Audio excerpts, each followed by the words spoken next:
ముందుగా మీ యజమానులకి మీకు నా నమస్కారాలండి.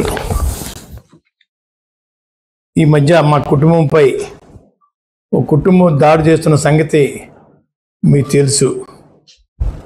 ఆ కుటుంబానికి మాకు చాలా సంవత్సరాల క్రితమే మనస్పర్ధలు వచ్చాయండి.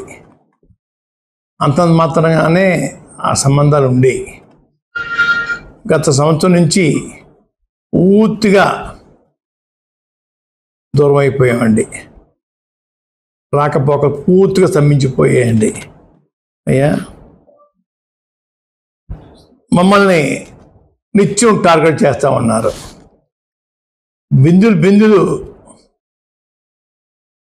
నిండిపోతున్నాయండి. ఆ కళ్ళ నీళ్ళు వాళ్ళు ఏడుస్తూ ఉంటున్నారు, నిత్యం ఏడుస్తూనే ఉంటున్నారు. మా అబ్బాయి గిరి ఎదుగుదల గురించి నిత్యం ఏడుతూనే ఉంటున్నారు. అయ్యా, వరవలా పోతున్నారు, రగిలిపోతున్నారండి. అయ్యా, వాళ్ళకి వచ్చే పోయే కాలం ఏంటో తెలియదు. నా కొడుకు రాజకీయంగా పైకి వచ్చి తప్ప ఏమన్నా వారిని ఏమన్నా డబ్బులు అడిగామా, వారు సాయం కోరామా? ఏమీ లేదే. వాళ్ళ సంబంధం ఏంటని అడుగుతా ఉన్నాను నేను. నాకు క్యాన్సర్ వచ్చిందని నన్ను ఇంట్లో బంధించారని, నా చిన్న కొడుకు పట్టించుకోవట్లేదని, మా చిన్న కొడుకు మామయ్య గారు పట్టించుకోవట్లేదని చెప్పేసి తప్పుడు పేరాపన, తప్పుడు సమాచారం ప్రజలకు ఇస్తూ ఉన్నారు. అయ్యా, తప్పు తప్పు తప్పు. రోజు నా చిన్న కొడుకే నాకు సేవ చేస్తూ ఉన్నాడు. రోజు నా చిన్న కొడుకే నాకు సేవ చేస్తూ ఉన్నారు. కాళ్ళు కూడా నొక్కి రాత్రిని పడుకునే వరకు కూడా సేవ చేస్తూ ఉన్నారు. అయ్యా, మాకు నా కొడుక్కి నాకు మనస్పర్ధ పెంచి దూరం చేస్తే వాళ్ళ గడపకు వస్తానమ్మని చెప్పి అనుకుంటున్నారండి. చస్తే ఈ జన్మ కదా ఎన్ని జన్మలు ఎత్తినా కూడా గుమ్మం ఎక్కను.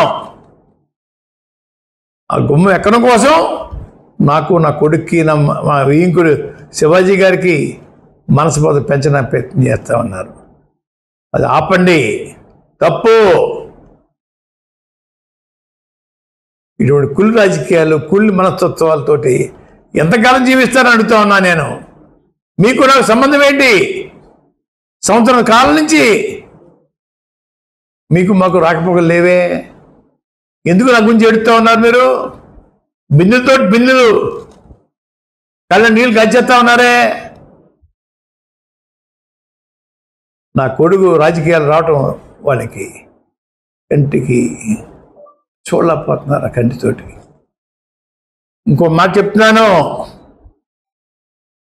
నా కొడుకే కాదు, నా మనవరాలను కూడా రాజకీయాలు దింపుతాను. మనవరాలు ముఖ్యమంత్రి స్థాయికి తీసుకెళ్తాను. మనవరాల తర్వాత మనం కూడా రాజకీయాలు దింపుతాను. ఎవరు ఎన్ని ఏడిసినా ఈ కార్యక్రమం పూర్తి చేస్తాను. ఏడిసేవాడిని ఇంకా ఏడ్పించడం కోసం నా మనవరాలు రాజకీయాలు దింపుతాను.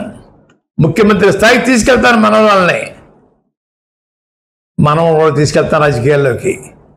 వదిలిపెట్టను. ఎవడో ఏడుతున్నారని చెప్పేసి వదిలేస్తాను రాజకీయాలు నేను. వీళ్ళకి నాకు సంబంధం ఏంటి? అయ్యా, గుర్తుపెట్టుకోండి, జాగ్రత్త. పిచ్చిగా వాక్కండి, పిచ్చిగా తప్పుడు సమాచారం ప్రజలకు ఇవ్వకండి. ఈ అమ్మాయి మాంగారికి క్యాన్సర్ వచ్చింది. 3 నెలలు నేను రాజమండ్రి హాస్పిటల్ రోజు వెళ్ళి వైద్యం చేయించాను. ఈ అమ్మాయి 3 వారానికి 10 రోజులు వచ్చి కూడా చూడడానికి అలో అంతే. వీళ్ళు సేవ చేశారట తల్లికి. నా కొడుకు 24 గంటలు నా సేవ చేస్తుంటే ఏడుతూ ఉన్నారు వీళ్ళు. వారం రోజులకు 1 గంట సేవ